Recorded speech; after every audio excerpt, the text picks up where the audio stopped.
Hello guys, magandang gabi po sa ating lahat. Magandang gabi po muli sa ating lahat. Ngayon ay nandito na naman po ako at isang panibagong video na naman po ang ating ituturo sa inyo. Ito po ay upang mamahalin kayo at lalong ma-obsess ng husto sa iyo ang iyong karelasyon.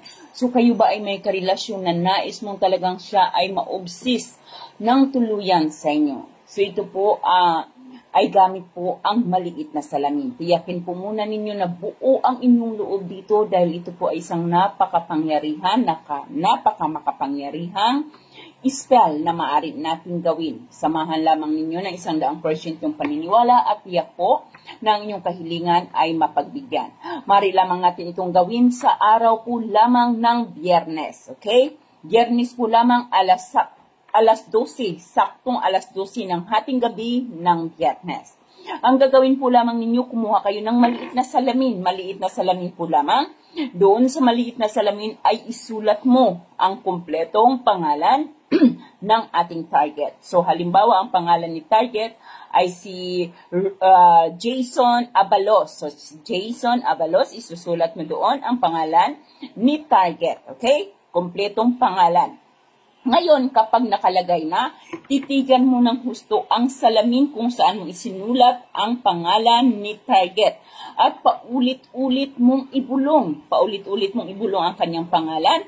Pagkatapos ng kanyang pangalan ay ang iyong kahilingan. So, pangalan at sasabihin mo, ikaw ay tuluyang mauobses sa akin.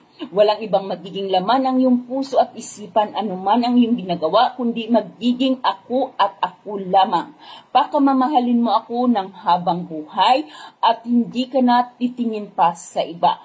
Ulit-ulitin mo itong bigkasin, pangalan, kahilingan, hanggang sa 21 na beses. Kailangan guys, ang pagbigkas natin ay talagang malinaw ang ating pagkakabigkas ng kanyang pangalan.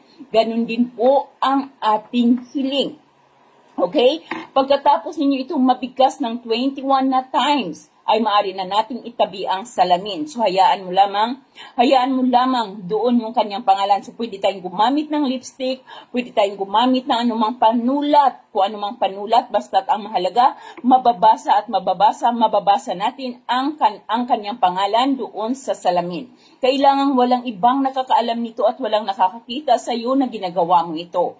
Okay, pagkatapos po nating mabigkas na 21 na times ang ating hiling, ang pangalan at ang kanyang hiling, ay maaari na nating kalimutan ang ginawa nating ritual. So, maaari mo nang burahin ang inilagay mo doon or ang yung pangalan na isinulat mo doon sa salamin at huwag mong isipin ang ginawa mo dahil makikita mo ang unti-unting resulta ng iyong ginagawa. Basta tama po ang iyong ginagawa at buo po ang tiwala. Muli, gagawin lamang ito ng araw ng Biyernes, saktong alas 12 po ng gabi.